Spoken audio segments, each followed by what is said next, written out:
Salam, hörmətli abituriyentlər. 1-ci Rusiya-Qacarlar müharibəsi haqqında danışırıq. Bu müharibə 1804-13-cü illəri əhatə eləyir.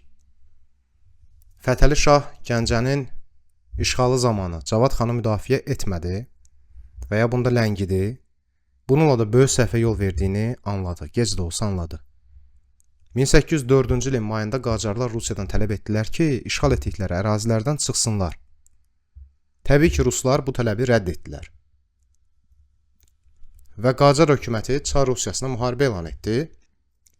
Bununla da 1-ci Rusiya-Qacarlar müharibəsi başladı. Qacar qoşunlarına Abbas Mirzə, Rus qoşunlarına isə Pavel Sisyanov rəhbərlik eləyirdi. Elə müharibənin başlaması ilə Azərbaycanın Qazax, Borçalı və Car-Balakən bölgələrində Rusiya əleyhinə üsyanlar başlayır. Ümidlər yaranır ki, biz Rusiya asılılığından çıxacağıq. 1804-də Ruslar İrəvanı mühasirəyə alsalar da tuta bilmirlər. Ümumiyyətlə, bu dövrdə İrəvan 2 dəfə mühasirəyə alınır. 1804 və 1809-cu illərdə. Amma uğursuz olur hər iki mühasirə.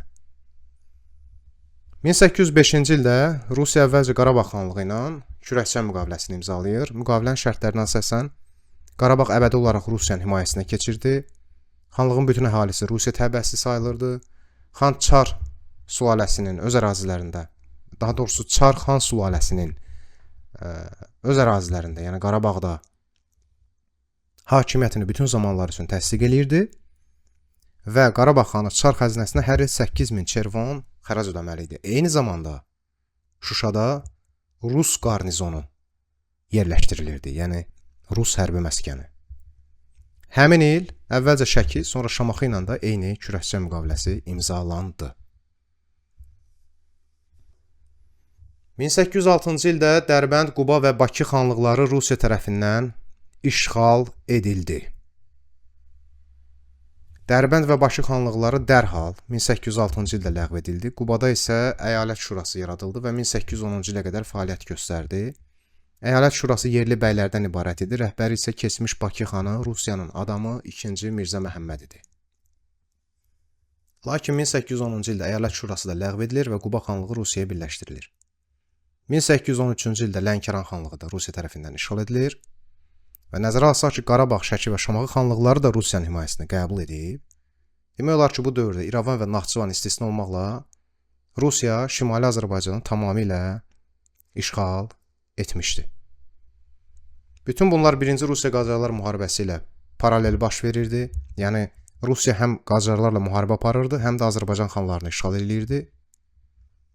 Bu dövrdə bir sıra ərazilərimizdə üsyanlar baş verir. Məsələn, Şeyx Əli xan 1807-ci il Gilgilçay döyüşündə Rusları məğlub eləsə də, sonra bu üsyan yatırılacaq. Şəkili Səlim xan da üsyan qaldırsa da bu uğursuzluqla nəticələnir. Hər iki üsyan yatırılır və Şəkidə Xoylu Cəfərqulu hakimiyyətə gətirilir. Quba isə 1810-cu ildə ləğv edilir.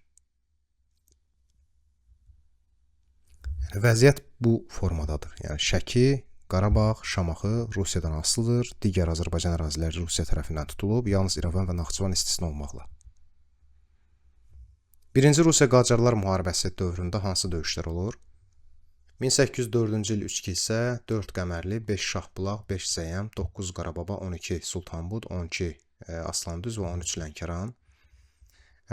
Hansı döyüşdə kim qalib gəlib? Bunu asan yadda saxlamağın yolu həmin döyüşlərin baş hərflərini yadda saxlamaqdır. Məsələn, Z, A, L. Zal. Bu döyüşlərdə Ruslar qalib gəliblər. Zal nə deməkdir? Yəni, Zəyəm, Aslandüz, Lənkəranda Ruslar qalib gəlib. Qalan bütün döyüşlərdə isə Qacarlar. 1813-cü ildə tərəflər arasında Gülüstan müqaviləsi imzalanır. Qacar hökuməti Naxçıvan və İrəvan istisna olmaqla Şimali Azərbaycan və Şərqi Gürcüstanı Rusiya ərazisi kimi tanıyır. İrəvan və Naxçıvan Qacarların hakimiyyəti altında qalır. Xəzərdə hərbi donanma saxlama hüququ yalnız Rusiyaya verilir.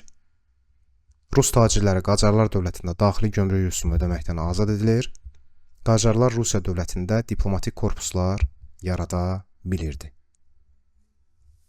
Belə, dəyərli yoldaşlar, 1-ci Rusiya-Qacar müharibəsi və həmin dövrdə Azərbaycanda baş verən hadisələr haqqında ümumi bir təsəvvür yaratmağa çalışdıq. İndi isə vəsaitimizdən mövzunu daha ətraflı öyrənək. Hər birinizi uğurlar. Hələlik.